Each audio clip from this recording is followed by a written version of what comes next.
नमस्कार विद्यार्थी मित्रांनो, मी डॉक्टर तम्मलवार एन आपल्याला फायनान्शियल अकाउंट या विषयासाठी आहे. तर फायनान्शियल अकाउंटमधील आपण final account of sole traders company हा चॅप्टर बघतो आहे. या चॅप्टरमध्ये साधारणतः आपण 5 प्रॉब्लेम बघितले आहेत आणि 6वा प्रॉब्लेम तुमच्या स्क्रीनवर दिसेल. आता तो 6वा प्रॉब्लेम या ठिकाणी दत्ता कंपनी लिमिटेडचा आहे. ट्रायल बॅलन्स दिलं आहे 3 कॉलमचा, particular DR rupees, CR rupees आणि काही ॲडजस्टमेंट आहेत. त्या ॲडजस्टमेंट या ठिकाणी तुम्ही वाचायच्यात, जेणेकरून इनर कॉलमला कोणते आयटम्स घेण्यात येतील आणि आउटर कॉलमला कोणते घेण्यात येतात हे थोडंसं टिक करून घ्यायचं, जेणेकरून तुम्हाला स्पेस सोडता येतो. पहिली adjustment, closing stock market value rupees 24,000 and cost price rupees 26,000. 24 आणि 26 जी मिनिमम प्राइस आहे ती या ठिकाणी तुम्ही कन्सिडर करायची आहे. त्यानंतर goods worth rupees 10,000 were destroyed by fire and insurance company admitted a claim of rupees 6,000 only. 10,000चा माल जळाला, इन्शुरन्स कंपनी 6,000 रुपये भरपाई देते. त्यानंतर third number, outstanding wages rupees 5,000 and salary rupees 4,000. दोन्ही आउटस्टँडिंग आहेत. Wages 5,000, salary 4,000. त्यानंतर 4 number, goods worth rupees 2,000 were withdraw by owner for his personal use but not recorded. म्हणजे पर्सनल यूजसाठी त्याने उचल घेतलेली आहे 2,000 रुपयाचा माल, त्याचा रेकॉर्ड या ठिकाणी नाही आहे. आता ते बनवावं लागेल आपल्याला. त्यानंतर 5वा number, depreciation on machinery by 10% and furniture and building by 5%. या पद्धतीने या ठिकाणी आहे. हा प्रॉब्लेम या ठिकाणी 2006ला पडलेला देखील आहे. Prepare a final account of Datta company limited या ठिकाणी 31 डिसेंबर 2006 आहे. मग आपण ट्रेडिंग अकाउंट काढलं आहे.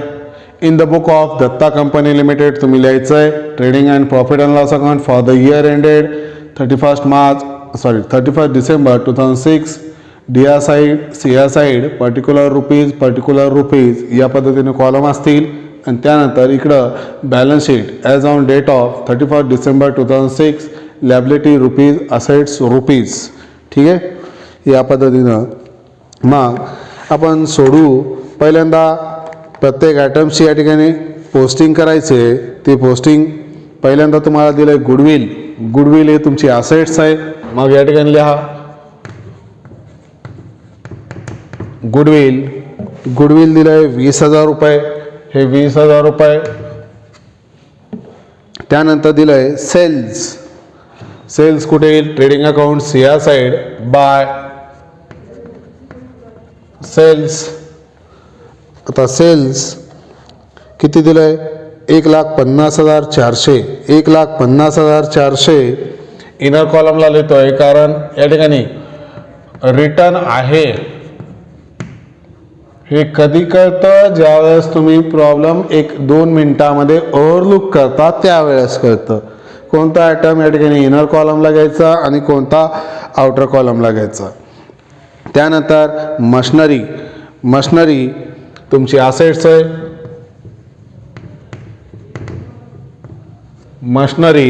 आता मशनरीचं बॅलन्स दिलं आहे 80,000 आणि मशनरीवर डिप्रिशिएशन देखील आहे, म्हणून ते इनर कॉलमला. त्यानंतर आहे पेटेंट्स तुमचं असेट्सच आहे आणि या ठिकाणी तुम्ही लिहिताय पेटेंट्स किती? 10,000. हे 10,000 आउटर कॉलमला. त्यानंतर कॅरेज आहे. आता कॅरेज इनवर्ड असेल तर ट्रेडिंग अकाउंटला, आउटवर्ड असेल तर P&L अकाउंटला, आणि फक्त या ठिकाणी कॅरेज आहे. मग कुठे येईल? Trading account debit side. मग या ठिकाणी टू कॅरेज या ठिकाणी कॅरेजची अमाऊंट दिली आहे 8,600. 600 हे 8600. त्यानंतर दिलं आहे जनरल एक्सपेन्सेस. जनरल एक्सपेन्सेस कुठे येतं? P&L अकाउंटला. मग P&L अकाउंट कुठून स्टार्ट होतं ते थोडासा काय म्हणता येईल गेस करायचा आणि या ठिकाणाहून म्हणजे ट्रेडिंग अकाउंट इथं संपेल तर P&L अकाउंट याच ठिकाणाहून स्टार्ट होईल. तर त्या ठिकाणी टू जनरल एक्सपेन्सेस. आता एक्सपेन्सेस जनरल या ठिकाणी किती दिला आहे? 1400 रुपये. हे 1400 रुपये तुम्ही लिहून टाकताय. त्यानंतर दिलं आहे electricity and lighting. Electricity and lighting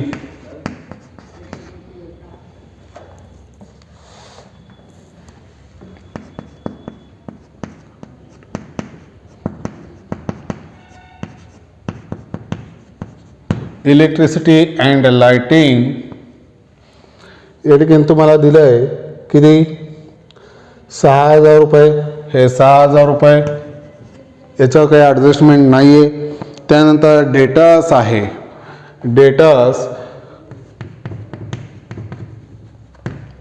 डेटर्सवर काही ॲडजस्टमेंट आहे का? डेटर्सवर काही ॲडजस्टमेंट आहे का या ठिकाणी एकदा चेक करून घ्यायचं आहे. डेटर्सवर ॲडजस्टमेंट नाही आहे आणि डेटर्स दिले तुम्हाला 24,000 हे डायरेक्ट या ठिकाणी. ठीक आहे. त्यानंतर दिलं आहे ट्रॅव्हलिंग एक्सपेन्सेस. ट्रॅव्हलिंग एक्सपेन्सेस कुठे येतात? P&L अकाउंटमध्ये. To travelling expenses. आता ट्रॅव्हलिंग एक्सपेन्सेस तुम्हाला दिला आहे किती? 600 रुपये. हे 600 रुपये तुम्ही आउटर कॉलमला देताय. त्यानंतर ॲडव्हर्टाइजमेंट आहे. कुठे येईल? P&L अकाउंट डेबिट साईडच. टू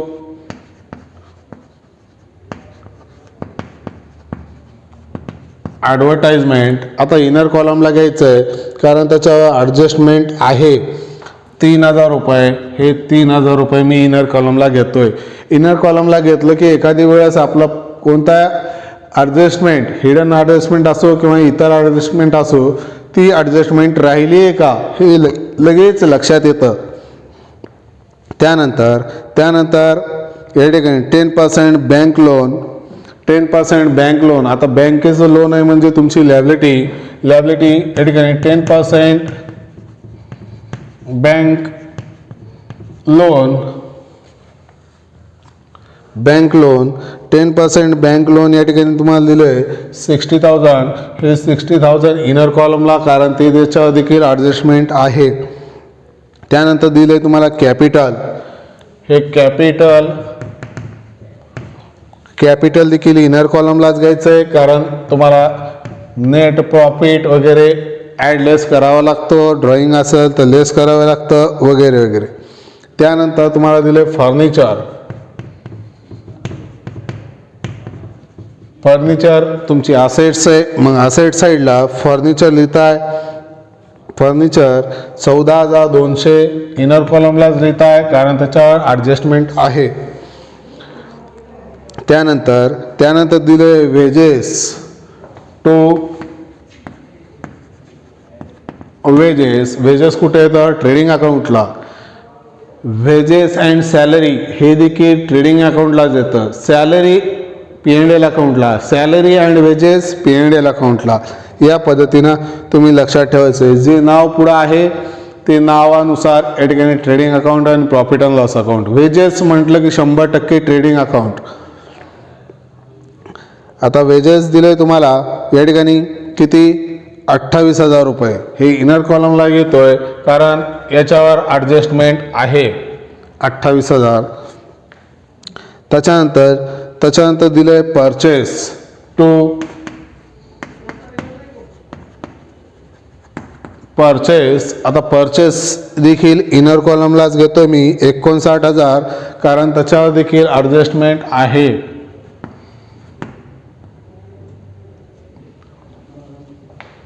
ठीक आहे. 59,000. त्यानंतर दिलं आहे स्टॉक. आता ट्रेडिंग अकाउंटला जो स्टॉक येईल तो कोणता असेल? ओपनिंग स्टॉक असेल.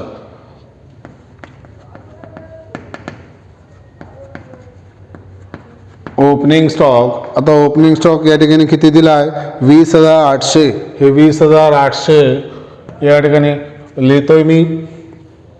त्यानंतर तुम्हाला दिलं आहे क्रेडिटार्स. लॅबिलिटी साईड क्रेडिटार्स किती दिलं आहे 40,000. हे 40,000 या ठिकाणी तुम्ही लिहिताय. त्यानंतर दिलं आहे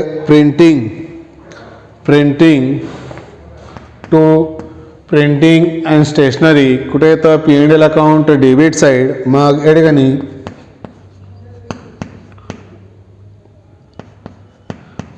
प्रिंटिंग या ठिकाणी तुम्ही लिहिताय. ते किती येतं 4,200. हे 4,200 आउटर कॉलमला. त्यानंतर प्रिंटिंग झालं. इन्शुरन्स आहे. इन्शुरन्स कुठे येतं P&L अकाउंट डेबिट साईड.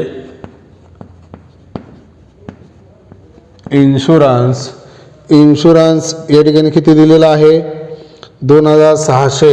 हे 2,600. त्यानंतर दिलं आहे लँड अँड बिल्डिंग कुठं तुमची असेट्स आहे. लँड अँड बिल्डिंग इनर कॉलमलाच घ्यायचं आहे आणि कारण त्याच्यावर ॲडजस्टमेंट आहे 1,06,600. त्यानंतर कमिशन हे कमिशन तुम्हाला मिळालेलं आहे. तुमचं इन्कम आहे म्हणून P&L account CR side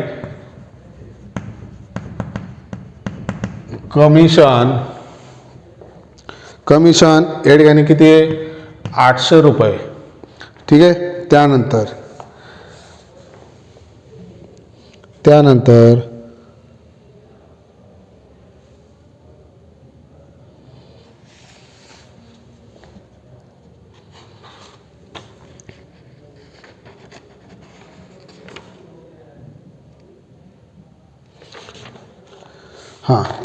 discount आहे. हे डिस्काउंट तुम्ही दिलेला आहे कारण DR साईडचा आहे तो एक्सपेन्सेस आहे.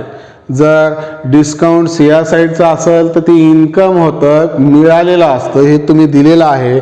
मग या ठिकाणी डिस्काउंट या ठिकाणी किती दिला आहे 800 रुपये. त्यानंतर रिटर्न आहे.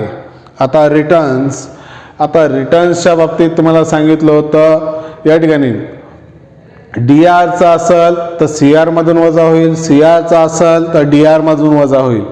हे सरळ. आणि जर डीपमध्ये विचार करायचा आहे तर सेल्स रिटर्न कुठे येतं तर DR साईडला येतं. सेल्स केला आणि तुम्ही रिटर्न येतंय तर त्यावेळेस ते DR बॅलन्स राहतात. म्हणून या ठिकाणी रिटर्न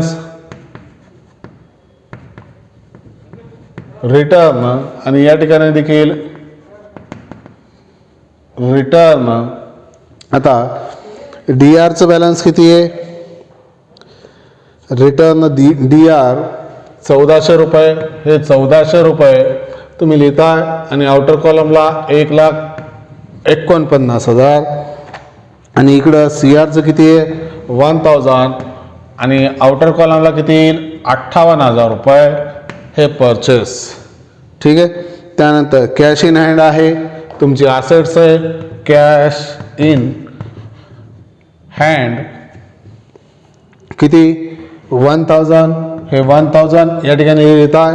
त्यानंतर ड्रॉइंग दिले कॅपिटलमधून मायनस होईल ड्रॉइंग कारण उचल आहे ती उचल कॅपिटलमधून मायनस करताय किती 2,000 रुपये. ठीक आहे. आता या सर्व आयटमची तुम्ही पोस्टिंग केला आहे.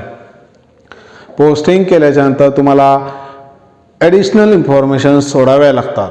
ॲडिशनल इन्फॉर्मेशन सोडत असताना या ठिकाणी पहिली ॲडिशनल इन्फॉर्मेशन आहे क्लोजिंग स्टॉक मार्केट व्हॅल्यू ₹24,000.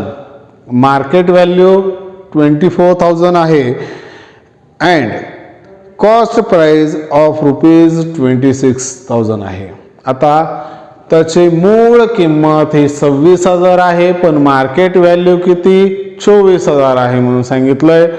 पण या ठिकाणी जी मिनिमम प्राइस आहे, जी सर्वात कमी प्राइस आहे, ती प्राइस या ठिकाणी तुम्ही कन्सिडर करायची. ठीक आहे, स्टॉकची. मग या ठिकाणी तुमचं क्लोजिंग स्टॉकचे दोन इफेक्ट, एक ट्रेडिंग अकाउंट सीआर साईड आणि दुसरा असेट साईड. या ठिकाणी बाय क्लोजिंग स्टॉक किती 24,000 आणि दुसरा इफेक्ट या ठिकाणी क्लोजिंग स्टॉक 24,000. ठीक आहे. त्यानंतर goods worth ₹10,000 were destroyed by fire and insurance company admitted a claim of ₹6,000. 10,000चा माल जळाला, 6,000 रुपये इन्शुरन्स कंपनी भरपाई देते. चला, जेवढ्याचा माल जळाला तेवढी अमाऊंट या ठिकाणी तुम्ही ट्रेडिंग अकाउंटच्या सीआर साईडला दाखवताय. मग by goods destroy by fire किती 10,000 रुपये. आता इन्शुरन्स कंपनी किती क्लेम करते 6,000 रुपये. मग इन्शुरन्स क्लेम किती 6,000 रुपये. आता या व्यवहारामध्ये तुमचा लॉस होतोय तो किती 4,000 रुपये. म्हणजे 10,000चं जळालं, 6,000 रुपये मिळत आहेत. 4,000 रुपये नुकसान आहे ना तुमचं. मग या ठिकाणी तुमचा थर्ड इफेक्ट या ठिकाणी P&L अकाउंटला होतो, लॉस बाय फायर किती 4,000 रुपये. ठीक आहे, या पद्धतीनं. त्यानंतर आउटस्टँडिंग वेजेस आहे. आउटस्टँडिंग म्हणजे अदत्त वेजेस आहेत. तर या ठिकाणी ॲड करायचं आहे. ॲड आउटस्टँडिंग किती 5,000 आणि टोटल 33,000 आणि तेवढं तुम्हाला ते द्यावं लागेल या ठिकाणी. मग या ठिकाणी तुम्ही लिहा आउटस्टँडिंग वेजेस किती 5,000. त्यानंतर पुढं दिले कंटिन्यूमध्येच सॅलरी ₹4,000. सॅलरी आउटस्टँडिंग आहे. आता इथं सॅलरी नाही आहे, मग तुम्हाला लिहावं लागेल टू. सॅलरी कुठे येते P&L अकाउंटच्या डेबिट साईडला. मग टू आउटस्टँडिंग सॅलरी किती 4,000 हे 4,000 आणि इकडं लायबिलिटी साईडला आउटस्टँडिंग सॅलरी 4,000. ठीक आहे. त्यानंतर goods worth ₹2,000 were withdraw by owner for his personal use but not recorded. Personal यूजसाठी त्याने विड्रॉ केला आहे, पण या ठिकाणी नॉट रेकॉर्डेड आहे. आता तेवढा माल तर तुमच्यापासून गेला. ठीक आहे, तेवढा माल तर या ठिकाणी तुमच्यापासून गेलेला आहे. मग या ठिकाणी तुम्ही तेवढा माल या ठिकाणी कुठं करताय ट्रेडिंग अकाउंट सीआर साईडला. या ठिकाणी तुम्ही 2,000 रुपयाचा विड्रॉल दाखवताय. 2,000 रुपयाचा विड्रॉल दाखवताय आणि 2,000चं विड्रॉल दाखवल्याच्या नंतर ते 2,000 या ठिकाणी एक मिनिट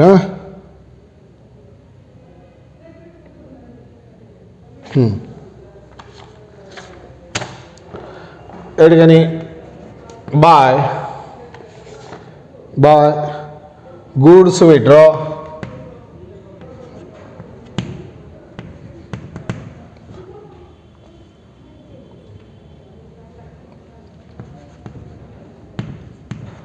किती 2,000 आणि या ठिकाणी ड्रॉइंगमध्ये ॲड होईल.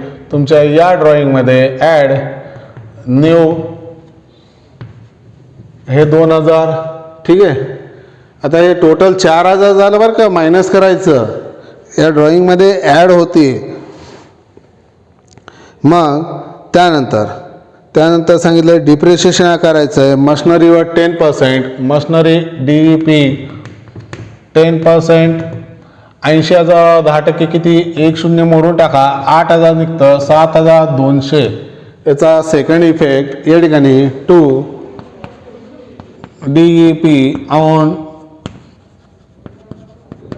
मशनरी किती, 8,000. त्यानंतर फर्निचर आणि बिल्डिंगवर 5% आहे. फर्निचर आणि बिल्डिंगवर DEP 5% आणि लँड अँड बिल्डिंगवर DEP 5%. 12,200च्या 5% काढा तर 1420. 1420चे हाफ 710. 710 मायनस करा. 710 मायनस केल्याच्यानंतर तुमचं अमाऊंट जाते 13,490 रुपये आउटरला. आणि इथं हे 1,06,600च्या 5% काढायचं आहे तर 5,330 रुपये होतं. हे काढून बघायचं व्यवस्थितरित्या. आणि आउटरला 1,01,270 रुपये 270 रुपये या पद्धतीने होईल. मग ते या ठिकाणी 2 DEP ऑन कशावर, फर्निचरवर. फर्निचर किती, 710. त्यानंतर 2 DEP ऑन बिल्डिंग किती, 5,330 रुपये. ठीक आहे, या पद्धतीनं हे आहे. आता सर्व ॲडजस्टमेंट संपलेले आहेत. काही हिडन ॲडजस्टमेंट आहेत. ते हिडन ॲडजस्टमेंट आपण लिहिलेले आहेत. या ठिकाणी ॲडव्हर्टाइजमेंट आहे आणि तिकडं बँक लोन आहे. आता ॲडव्हर्टाइजमेंटच्या ब्रॅकेटमध्ये आपल्याला या ठिकाणी काय दिलं आहे, फॉर 3 years 3 वर्षासाठी ॲडव्हर्टाइजमेंट आहे. मग हे 3 वर्षासाठी 3,000 आहे तर एका वर्षासाठी किती तुम्ही काढू शकता, 1,000. मग बाकीचं काय असेल तर प्रीपेड आहे, प्रीपेड. मग हे 2,000 रुपये मायनस करा आणि आउटरला 1,000 दाखवा आणि प्रीपेड आहे म्हणून तुमची ती असेट्स आहे. या ठिकाणी प्रीपेड काय, ॲडव्हर्टाइजमेंट किती, 2,000 रुपये. त्यानंतर एक हिडन ॲडजस्टमेंट दिली, 10% बँक लोन टेकन फ्रॉम 1 जुलै 2006.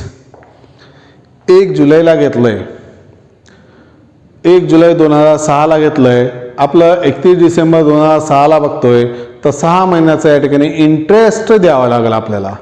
मग या ठिकाणी याच्यामध्ये ॲड करा, ॲड इंटरेस्ट.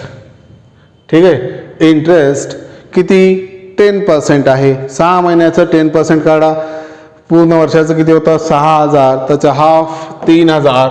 हे 3,000 6 महिन्याचं आउटरला 63,000.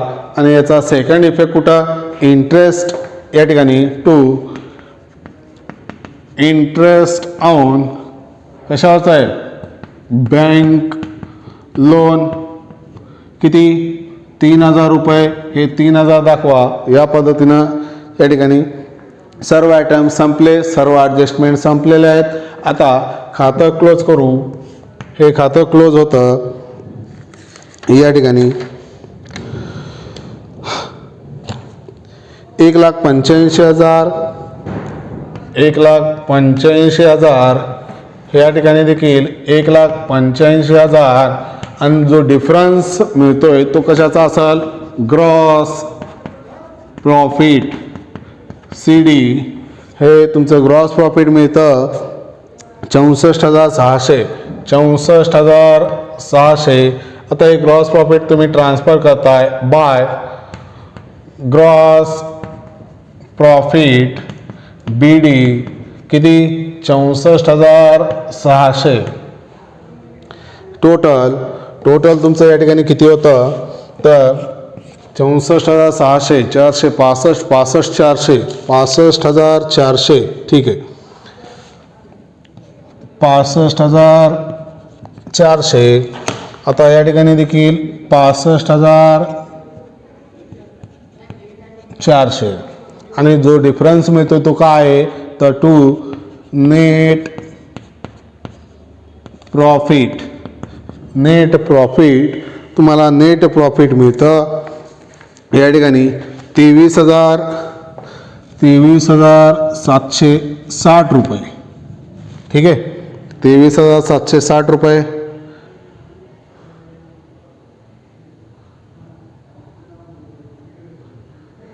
हां, मग या ठिकाणी तुम्ही याच्यामध्ये नेट प्रॉफिट ॲड करताय. हे लेस करायच्या अमाऊंट आहेत बरं का दोन्ही पण. आणि नेट प्रॉफिट मिळतं तुमचं किती 23,760 रुपये. 23,760 आणि आउटरला जाईल 1,61,760 रुपये. 1,61,760 आणि तुमची बॅलन्स शीट टॅली होईल 2,73,760. 2,73,760 रुपये. ठीक आहे, या पद्धतीनं हा प्रॉब्लेम आहे.